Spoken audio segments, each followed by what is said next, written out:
Now, the greatest radio shows of all time. Suspense. The Shadow Node. Washington calling David Harding, counter-spy. Classic radio theater. The Great Gildersleeve. Fibber McGee and Molly. Dragnet. Gunsmoke. The Lone Ranger. Now, step back into our time machine with your host, Wyatt Cox. Good evening, friends of the Inner Sanctum. Detective drama this hour.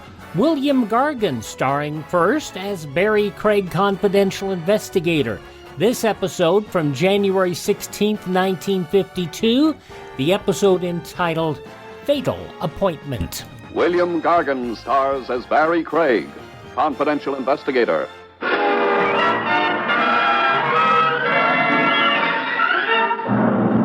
Spotting a murderer isn't easy.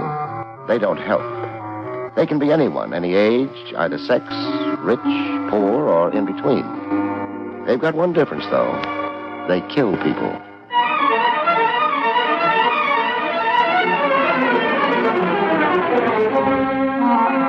The National Broadcasting Company presents William Gargan in another transcribed drama of mystery and adventure with America's #1 detective, Barrie Craig, Confidential Investigator.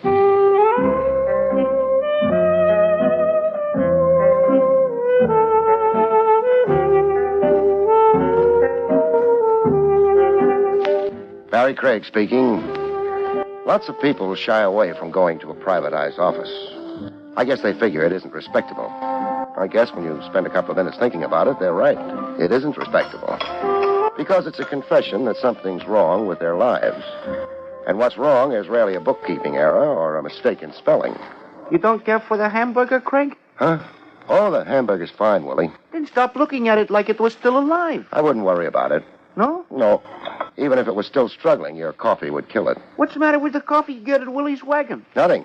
I'm sure you use only the finest grade of sulfuric acid in it. You got a tender stomach? I doubt it. I'm still alive. You're a fine type of customer I get here. Wise guys. Wise guys? Hmm? Look at your hamburger. She ain't in your price class. Who? Oh, say, he could be right. That fur she's dragging around was contributed by only the highest type minks. You'd better wait on her. She might get impatient. I can't. Huh? I ain't had a manicure in weeks. You are Mr. Craig. I am? I waited outside the building in which you have your office until you left. I followed you here. You're allergic to offices? Well, I couldn't... do you mind talking business here? Would you like something to eat or drink? No. Willie, go polish your coffee iron. Huh? Oh, yeah. Well, it don't need it. You're, Viola Henning.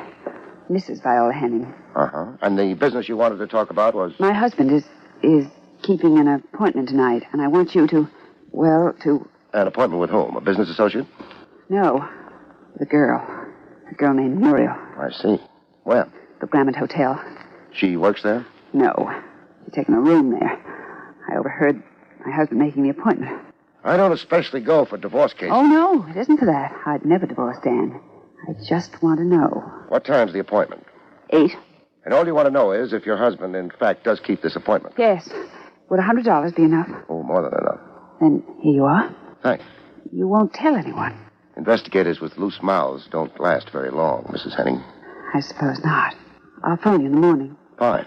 Good night. Good night.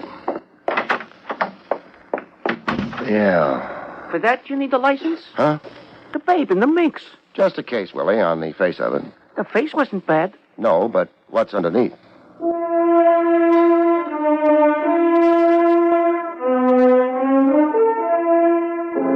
I killed some time with Willie. His feeling is he's a very good gin player. I won enough hamburger for half a dozen cases of acute indigestion and then went on to the Hotel Grammont. I let the clerk in on my little secret. I told him I was looking for a maiden aunt. For $5, he believed me. I found a Muriel who'd booked a room at 8 o'clock. The full name was Muriel Jones. Jones.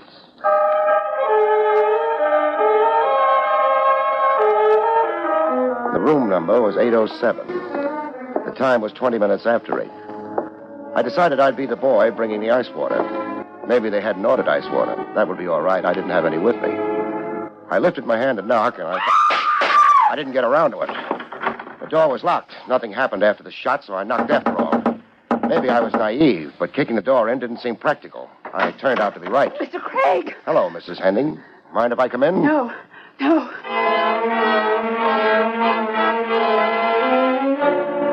was a girl lying on the floor. Her eyes were open, and they stared up at the ceiling of the room. It wasn't a very interesting ceiling, but that didn't matter. She wasn't seeing it. Dead. Where was she? Muriel. The girl I told you. Yeah. Except you didn't mention you were also planning on showing up here. I couldn't help it. I had to see her. She isn't much worth looking at right now. 2-room suite. That the back door? I don't know. Yeah. Back door and fire stairs. What else couldn't you help, Mrs. Henning? You don't have to be so indirect, Mr. Craig. That means what? I killed her. Uh-huh. What's her name? Muriel. Muriel Jones. No. Why do you say no? That dress she's wearing. Too good for a hotel like this. That's the only name I knew her by. Those gloves you're wearing. They're for driving. Well, that is, I wore them so that I wouldn't leave fingerprints. It doesn't explain why you didn't use that back door to get out of here after you shot her. I changed my mind about hiding my guilt. Tell me how you killed her. Start outside in the hallway. You came to the door, you knocked. Yes. She opened the door. When I came in, she shut the door. She didn't know who I was. I told her. She liked that? It didn't seem to matter to her. I accused her of taking my husband from me. She laughed at me. So I shot her. You had a gun? Yes. You shot her. She fell down and died. You heard me knock. You hesitated. Then you opened the door. Yes. I've had time to look around the room. And I've looked. What difference does that make? You say you shot her. I did. What did you do with the gun? Eat it?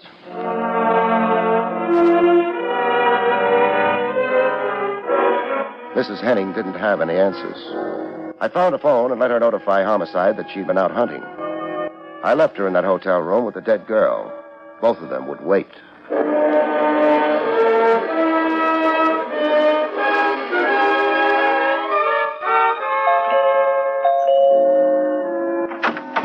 The butler at the Henning home didn't seem delighted to see me. I think it was my tie bothered him most. I figured if I ever wanted to visit again, I'd get it hand-painted. Johns tells me your name is Craig. Johns tells you the truth, Mr. Henning. Yes. Well, what... I'm a confidential investigator. I could show you credentials. Oh, there's no reason to waste them on me. What can I do for you? Is your wife in? My wife? Why, yes, she's upstairs asleep. Asleep? It's a little early for that, isn't it? I don't see how that's any of your concern. I guess you don't. Would you mind asking her to come downstairs? I most certainly would. I'm afraid you'll have to anyway. I don't see why. You're not curious enough about why a private detective is calling? I'm merely assuming that you'll inform me sooner or later. Let's say for the time being that it's because your wife hired me to do a job for her. What job? The information is confidential. I refuse to believe That's silly. All you have to do is ask your wife. Well, yes, but... Or are you afraid to? I resent... Don't bother resenting. Check with your wife. If she doesn't want to come down, you can throw me out. Well, all right.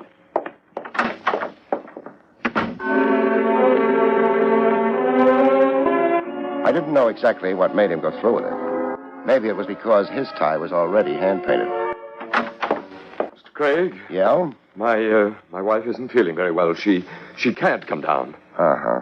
When did you see Muriel Jones last? Jones?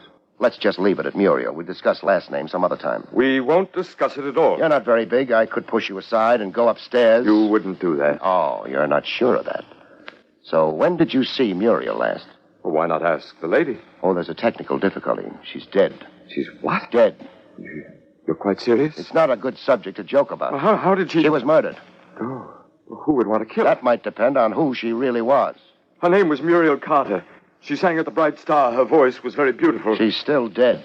I find it hard to believe. She had such a rare quality. It didn't stop the murderer. She was, in her way and in our time, a lovely princess. I've heard of the Bright Star. It's run by a man named Thompson. He's short, fat, and greedy. As far as I know, he doesn't hire princesses. Now, what do you mean by that? She sang for Thompson, that's all. And what did she do for you? I think you'd better get out. I'd like to, except I've got a client. I'm in the middle, whether I like it or not. I could say I don't like it, but what good would that do? Did you keep your appointment at the Grammont Hotel tonight? That's none of your... I had no appointment tonight. It might pay you to keep in touch with your wife. Good night, Henning. Good night. Your wife, who's upstairs and not very well. Yes? By this time, she's also downtown having a conversation with the district attorney. Did I say good night? From January 16th, 1952, Barrie Craig Confidential Investigator on Classic Radio Theater. Here's some great news. If you missed the deadline to sign up for health insurance, or if you just have a plan you're not happy with, you still have a choice. It's called MediShare. There are hundreds of thousands of members, and they love it. MediShare has a 98% customer satisfaction rating, and this is obviously huge. The typical family saves around $6,000 a year switching to MediShare. Find out more. They're great to talk to. 833-34-BIBLE. That's 833-34-BIBLE. Thanks for tuning in to Classic Radio Theater on your favorite station. Now more of Barrie Craig Confidential Investigator, January 16th, 1952.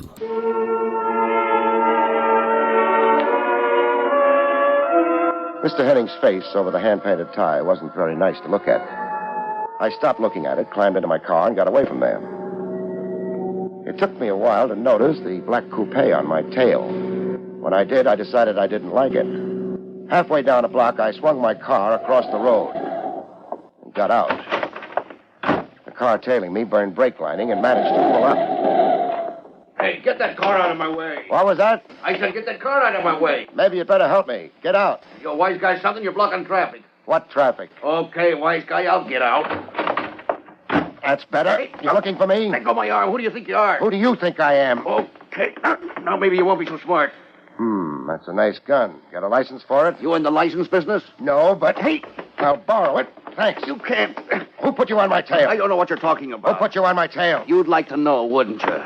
Hey, you can't get away with beating me up. Am I going to beat you up? Then let go. Actually, I don't know. I could. Look, it won't get you no place. I'm not going anyplace. I've got lots of time for you. Let go of me, will you? How can I? I'm trying to decide. Decide what? Whether to beat you up or not. You got my gun. You're bigger than I am. That's right, so maybe you better tell me. Who put you on me? Mac Thompson. Thompson? Gentleman who runs the Bright Star, huh? Pull your car over to the curb. We ride in mine. I kind of need a star in my life, especially a bright star. His name was Lester. He wasn't very brave without a gun. Gunmen rarely are. He pulled his car over to the curb, got into mine, and we went to the Bright Star. We didn't disturb the customers. We used a back entrance, the kind of entrance I was accustomed to. Private investigators don't rate socially. This here's Mr. Thompson's office. Don't knock. Mr. Thompson. Lester, what are you doing here? He's trailing me. He trailed me right into your office, Thompson. I had a little trouble with him. He's got my gun. Indeed. And you'd be, Craig. Barrie Craig. Oh, a boy with a license. I might mention that Lester has a license for that gun of his, too.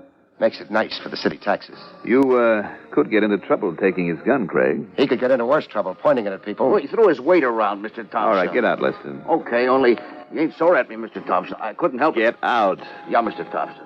Yeah. Lester isn't a very strong character.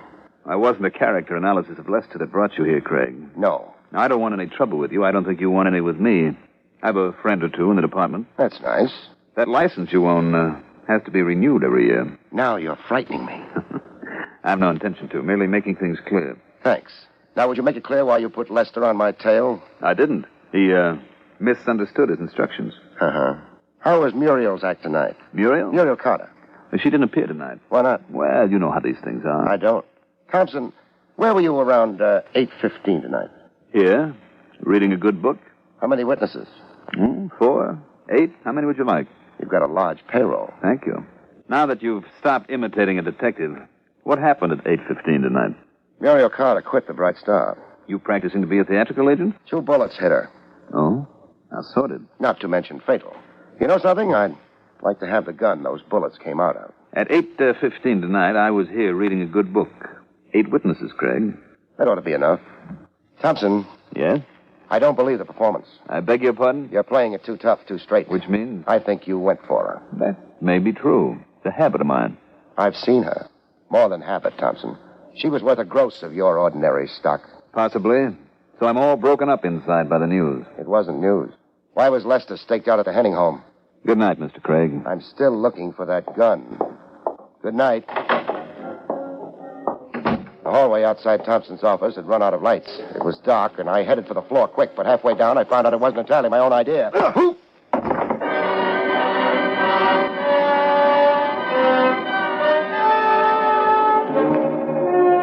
You get knocked unconscious, and it's dull for a while. Because you're unconscious. But after a while, things change. Something began to pound. It must have taken me 20 minutes to discover it was my own head. I lifted it off the ground, and the air smelled good, which meant I'd traveled. There were trees around in the sky, from which handful of facts I deduced I was out in the country. The gun someone had been careful to put in my hand was still warm. I got to my feet and crossed over to him. He was lying a dozen feet away. Dying hadn't improved his looks any. Lester was very dead. It wasn't a frame-up especially. It wouldn't stick. But it did help use up time. Time? For what?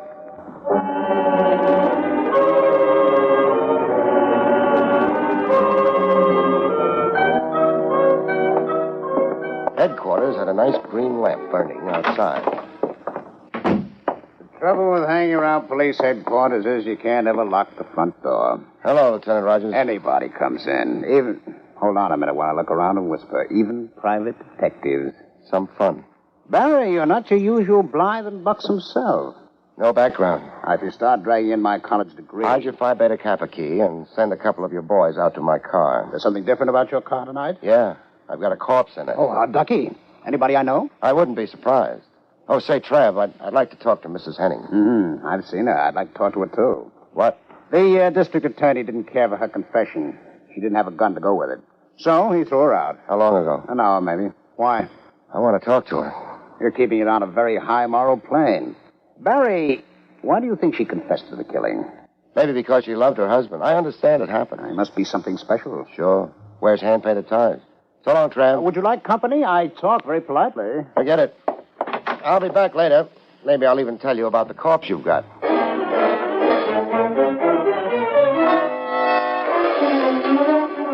My head didn't feel too good. Maybe I was wrong. I'd find out. The Henning house was dark when I got to it. I didn't worry about the butler much. It turned out that I didn't have to. The front door was open. The skating rink they used for a foyer was dark, but a line of light under the door down the hall told me where I wanted to go. No! Nobody noticed my low bow as I went through the door.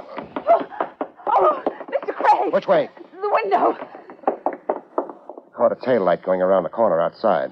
There's nothing special about a tail light. I was late. Mrs. Henning.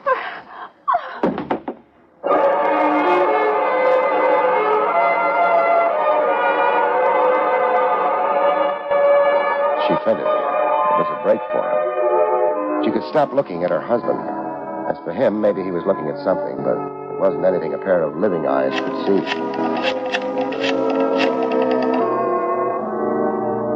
Lieutenant Rogers, homicide. Trav? Barry.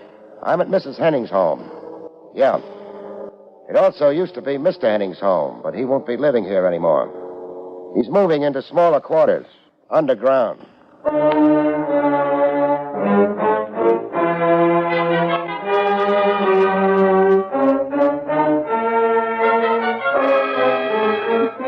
Take it easy, Mrs. Henning. You've got lots of time to settle down with your husband's death. It isn't possible. It's possible. It happens all the time. But who could have done... That's for later. You wouldn't want to confess to this murder, too, would you? How can you say things like that? Practice. I need a little information quick. The truth, maybe. What happened at the Grammont Hotel? For real. The hotel? I got there after Dan did. From the hallway, I could hear him and that girl quarreling. And then the shots. I wanted to run, but I went in. Dan wasn't there, but... Oh, I can't go on with this. You don't have to. Just hang around and greet the cops, huh?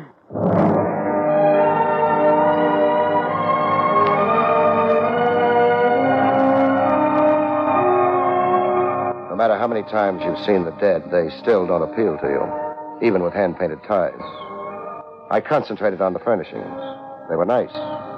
They weren't the kind of stuff you buy if you're a private investigator. I stopped being morbid and just waited for the cops. They came.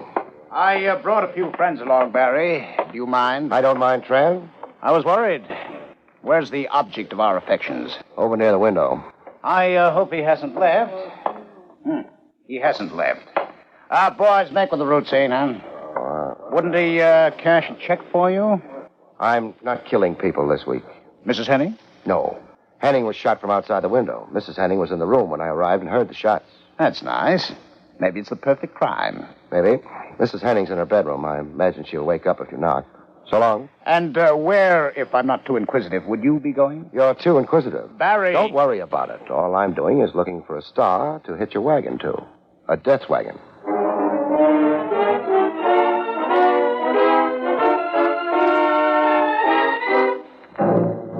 I figured Mr. Thompson wouldn't be expecting action very quick. I'd been lucky, or maybe it was just because my head was so hard. I'd come to after the sapping in a hurry. I'd been in a hurry since then. I was still in a hurry. Who is it? I didn't build that door very strong. Craig. Craig. Hello, Thompson. You wrecked that door. I'm too stupid to knock. Hold it where you are. What a nice big gun you've got, Grandma. I said stop. Okay. I'm up against your desk anyway. Nice hunk of mahogany. What do you want? You. From January 16th, 1952, William Gargan is Barrie Craig Confidential Investigator. The conclusion comes up in just a few minutes on Classic Radio Theater. Oh, come on, I hate you. You have no right to speak to me. You're stupid, you're evil. You believe in your God, guns, and gold. You shouldn't have the right to vote. We must fix this disgusting country now. We want socialism now. Whoa there, little fella. Our U.S. Constitution protects your right to say these things, even if they are drivel. Our founders believed in our inalienable rights granted by God, not some mafia. Our Bill of Rights protects your personal freedoms, your absolute right to speak to others, whether loving and kind or hateful and stupid. Utopia doesn't exist. It only destroys. Millions of innocents slaughtered by the communists in Cambodia, China, and the Union of Soviet Socialist Republics. And millions of people were gassed by Hitler's National Socialist Party. Where do you stand? Help us save the Constitution and restore our American dream. Go to SaveMyFreedom.com. That's SaveMyFreedom.com. Brought to you by the American Media Council.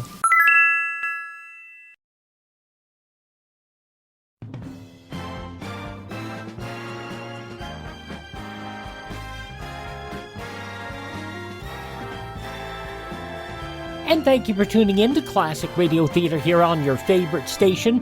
Now the conclusion of Barrie Craig Confidential Investigator, Fatal Appointment, January 16th, 1952. Look, I'm in no mood. This isn't comedy. I want you for murder, Thompson. Why don't you come and get me? I will if I have to. You under the impression you're bulletproof? I'm glad you reminded me. Hey, very nice hunk of mahogany. Pity it got in your way.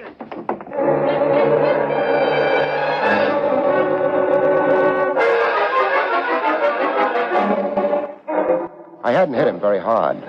He came to after a while, and we went down to headquarters. Barrie, where? Did I go after Henning died? I went to collect Mr. Thompson here. He's going to stay for a while. You might mention a few charges. Sure. Murder.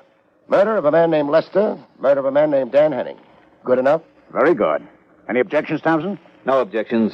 I killed Lester. He was a weak character. Craig made a point of it. He was tying me in too tightly. The boy's got good grammar. I'm appreciating it. How about Henning? Why kill him? Because he murdered Muriel. You didn't know it, did you? He murdered Muriel. And even now, with me where I am, I can almost figure it's worth it. You see, I did know her.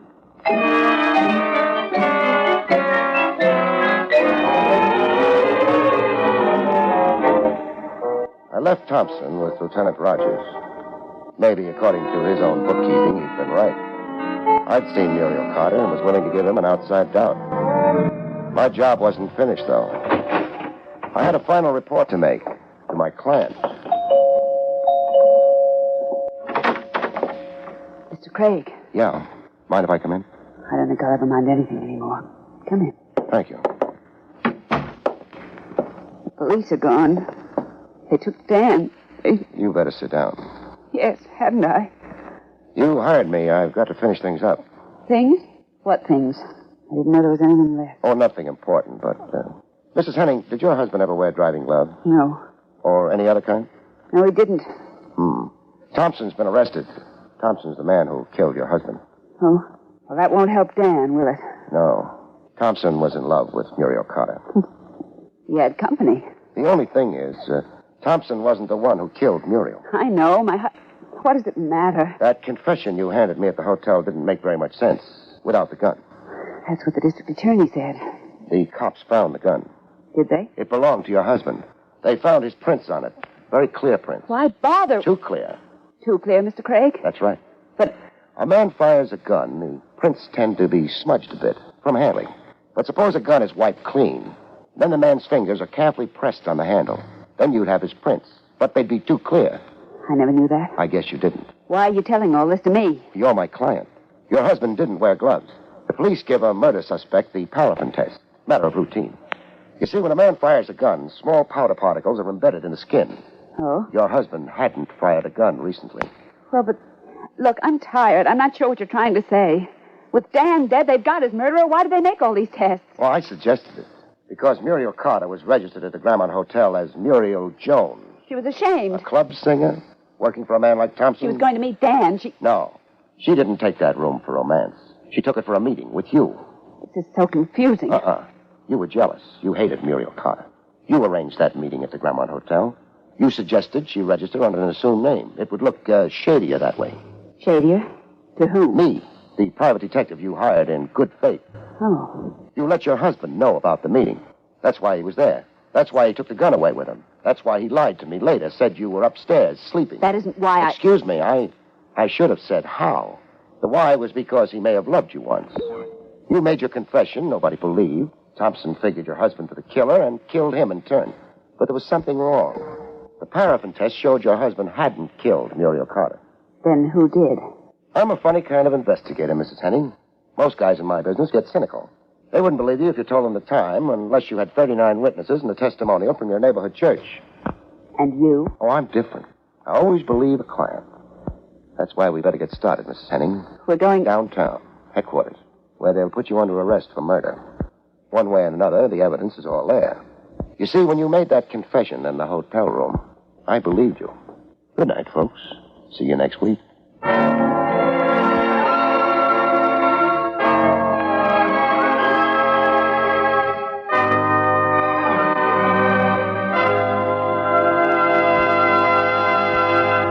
You have been listening to William Gargan in another exciting transcribed mystery drama from the adventures of Barrie Craig, Confidential Investigator. Tonight's story, Fatal Appointment, was written by Lou Vittis. Next week, it's the strange story titled The Deadly Fight, about which Barrie Craig has this to say. Next week, I meet a widow who can't find tears, an obituary notice in search of a corpse, and a boxing champ whose biggest win is a fight strictly off the record. See you next week, folks.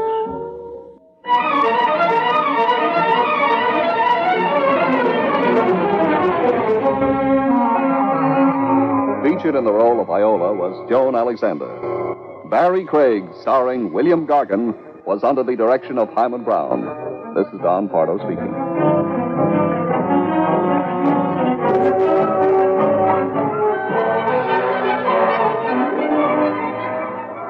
January 16th, 1952, Barrie Craig Confidential Investigator on Classic Radio Theater.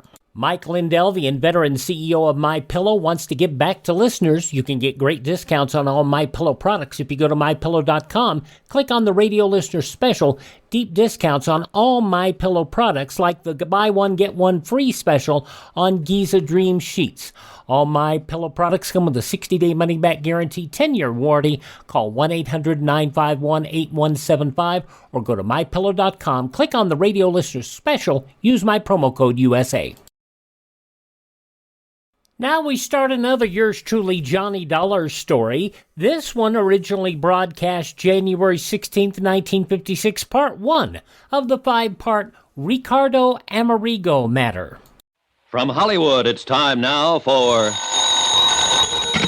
Johnny Dollar. John, this is Harry Branson of Philadelphia Mutual. Harry, what are you doing in town? I'm not. At least not in your town. But you've got a case for me. Do you know anything about violins? Oh, don't tell me. So he opened up his fiddle case and out came a submachine gun, that it? John, that technique went out with Prohibition. Now, seriously, this case contains a genuine Amati. Good. What's an Amati? One of the finest, most expensive violins ever made. This one was insured for $30,000. Was? Yes. Now, someone has to find it for us. What's more... Okay, Harry, I'm on my way.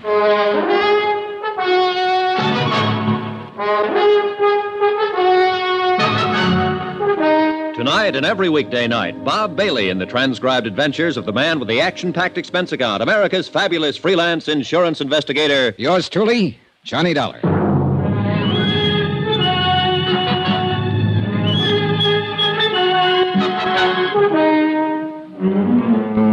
Expense account submitted by Special Investigator Johnny Dollar to the Philadelphia Mutual Liability and Casualty Company.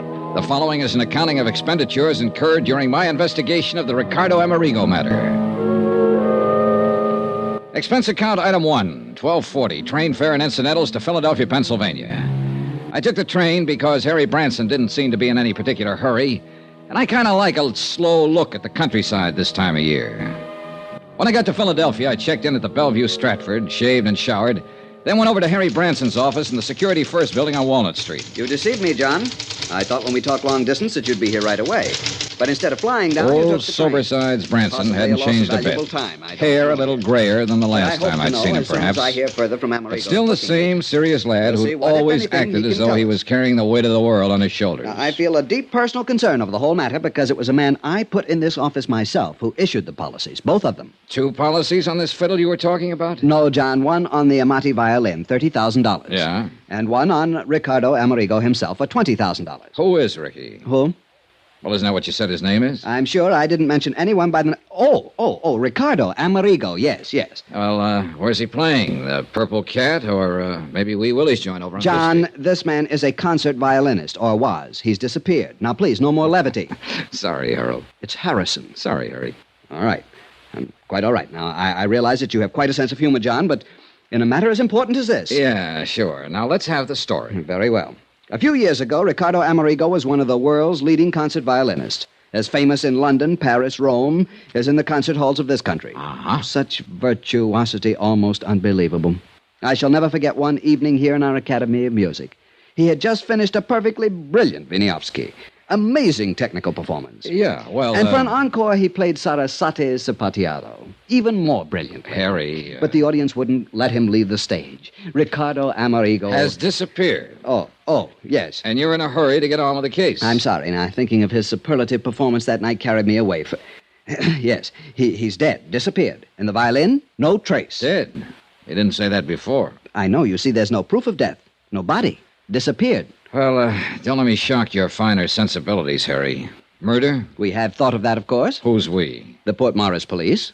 Port Morris, New Jersey, that is. Oh. Yes, you see, since Amerigo's car went through the bridge rail, crashed right through it, and plunged into the river, stream... Trying to tie Harry down to pertinent facts that would help me in my investigation was, futile. At least 3 times during the next half hour, he went off on glowing descriptions of violin recitals he had known. Heifetz, Selman, Chrysler, and so on. But he did come up with 1 or 2 things I wanted.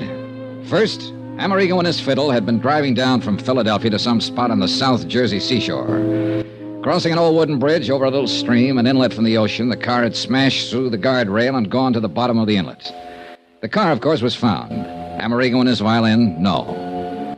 Second, and just as important, the name of the beneficiary of Amerigo's policies. Item 2 on expense account, $1 even. Taxi to the Harnell building, also on Walnut Street, in the office of Peter Corbin, Amerigo's booking agent. The building was plush, but Corbin's office was about as bare as I'd ever seen. An old beat-up desk, a battered filing cabinet, and a couple of straight chairs. That was it. Come in, Dollar. Come in. Sit down. Corbin was chewing the stub of a cigar that he'd forgotten to relight for at least a couple of days. We made with the usual howdy-do's. Well, your man Branson told you exactly right, Dollar. I'm Ricardo Amerigo's sole and only beneficiary. Well, isn't that a bit unusual for a man's agent to be his heir? Or, was it because you were old personal friends? I'm going to give it to you straight. I brought Amerigo over to this country. Myself, my own sole expense. I actually gave him the build-up. I started his whole entire career. I kept him on top, all at my own expense. Well, didn't you collect a regular agent's commission on his earnings? Oh, sure. Plenty more. Why kid about it? Sure, while he was working. What's that supposed to mean? Bottle. What? Yeah, started hitting the bottle. Bad, not good. And believe me, the word gets around fast. Instead of making me money, himself, too, of course, he started costing me money. But you see, he never saved anything, even when he was earning big. You know how these artists are. Yeah, I've heard. Well, it's the same with all of them. He got in debt actually up to his ears. And nobody, no family, no relatives, nobody to pull him out. Nobody but me. Big-hearted Corbin. So you had him take out a lot of insurance and name you as beneficiary? Well, that was his idea, actually. Of course, he always did have the Amati insured. That's his violin. Oh, so I learned. Oh, you know about violins? No. Oh. Well, but the life insurance, that was his own idea. Double indemnity, all that sort of stuff. Double indemnity? Oh, yeah. But guess who had to dig up the moolah for the last couple premiums? Big-hearted Corbin. You're right. Not a bad investment, though, was it? What? Hey, Couple of wait a thousand minute. in premiums, and you stand to collect plenty. If we can find proof that he's dead, and if we can't recover I don't like that dollar. I don't either, Corbin. It doesn't smell good. Oh, you think me, his own agent, actually rigged something like that for one of my best friends? You think that... Listen, wise guy. Even if I did have any of a such idea, it'd be crazy. Anything actually as obvious as that. Well, sometimes the most obvious is the best cover-up. Oh, get out of here, Dollar. Unless you want somebody to start collecting on your insurance. Even if it isn't you, huh? Get out! So help me. Yeah, pretty obvious. And every time you open your mouth... Oh, no, you don't. Why is it that people who telegraph their punches are always the first to start swinging? I don't know. Anyhow, I left Corbin to pick himself up and start thinking about some alibis he might need. And in the cab back to my hotel, I did a lot of thinking myself. Sure, the obvious off times is the best cover-up. And yet it might be too obvious. Far too obvious. Branson here? Johnny Dollar here. Oh, John, good. Listen, at least there'll be no double indemnity to pay in the Amerigo matter. For accidental death, that is. You see... Wait a minute. About an hour ago, you weren't even sure he's dead. Did somebody find the body? No, unfortunately, but I've just received a call from the Port Morris police. They completed their examination of Amerigo's car. After they pulled it out of the creek, of course. I hope so. John, they found conclusive evidence of murder. Harry, I'll call you from Port Morris. Expense account, item 2. Subway, ferry, train, and bus fares to South Vineland, New Jersey. South Vineland because Ad Bowles lived there, and I knew that if anything at all happened in the heart of sunny southern Jersey, Ad would know about it. Retired and raising some of those wonderful South Jersey sweet potatoes and peaches with plenty of hired help, he amused himself by moseying around, getting to know everybody and everything that happened in his section of the state. He had an insatiable curiosity and money enough to keep it satisfied. Hi, you conniving, chiseling son of a gun. I've been waiting for you to get here. What took you so long? Hey, what was that conniving, chiseling crack, son? We're still on expense account, aren't you? Yeah, sure. Sure, and so help me, nobody in history ever had the knack of padding out an expense account the way you can. And collect those fancy commissions on top. When I was a private investigator... Who is retired? You call this retired? 270 acres of sandy soil from which to try to wrestle the poor living? Oh, no, wait a minute. That Cadillac Eldorado out front, that belongs to one of the hired hands. 983 peach trees. And isn't that a landing field I see out there through the window? A lot of sweet potato land to be cultivated. Well, yes. Say, why didn't you fly down or let me know and I'd have picked you up? Look, with all the time I have on my I thought hands... you said you were very busy. Yeah. How long are you going to stay? So I can figure out where we'll go or what we'll do. Ed, I'm on a case. Well, sure. Ricardo Amerigo and his priceless fiddle. Oh, no. It was easy. When I heard about him going over the bridge, I contacted Barney Peters of the Port Morris PD. From Barney, I learned all about the next of kin. His agent, that is. Pete Corbin. Right. And that boy at Philadelphia Mutual, Harry Branson. And I knew Branson wouldn't call anybody but you in on the case. So here you are. Still a private eye, aren't you, Ed? Gotta have some way of killing time. And I suppose you have the whole case solved. Yep.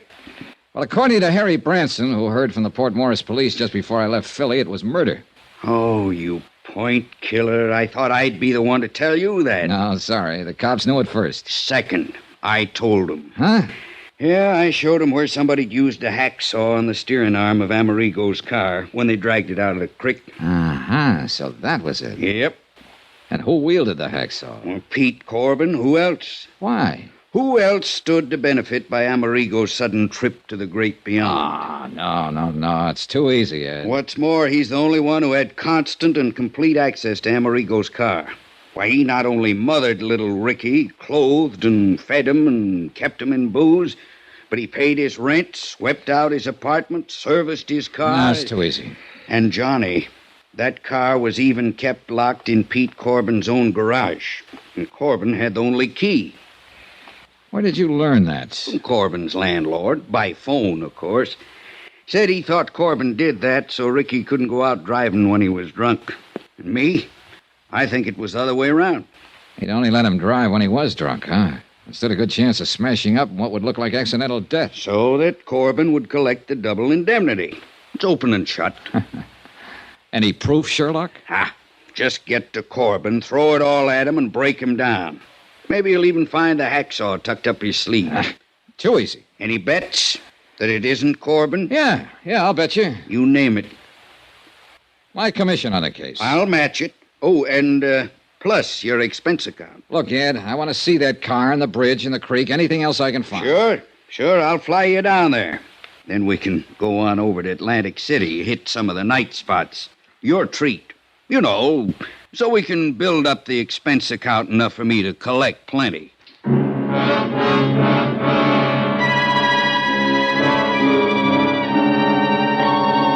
Ed Bowles had been a pretty good investigator in his day, seldom gone off half-cocked. Yet all his evidence was purely circumstantial. And where was the body? What's more, Pete Corbin acted anything but scared. Or so I thought until I put through a routine call to Harry Branson. He was worried. He had a right to be. Pete Corbin had packed a bag, jumped into his car, and disappeared.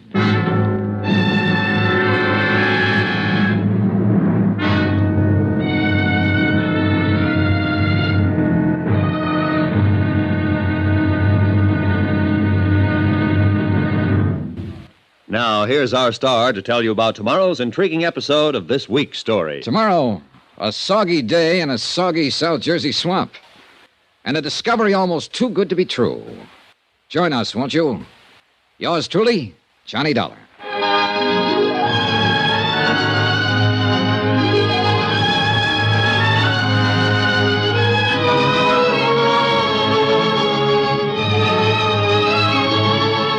Yours truly, Johnny Dollar, starring Bob Bailey, is transcribed in Hollywood.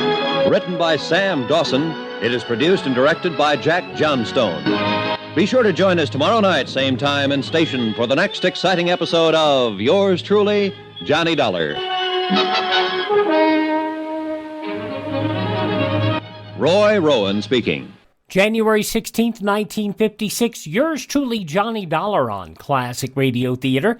Visit my webpage, if you would, please, classicradio.stream. There you can stream our shows on demand, learn more about classic radio collecting. You can find our social media links there, and you can contact me, classicradio.stream. And if you miss a day on this station, you do not have to miss a single show. Our shows are available anywhere podcasts are served, iHeartRadio, Spotify, Spreaker, TuneIn, even Facebook, and Amazon Podcasts or Audible. You can find them anywhere. Just search for Classic Radio Theater with Wyatt Cox, except no imitations. Classic Radio Theater with Wyatt Cox. Please thank this radio station, support the advertisers, tell your friends the great radio shows are right here at this spot on the dial. Classic Radio Theater on your favorite radio station.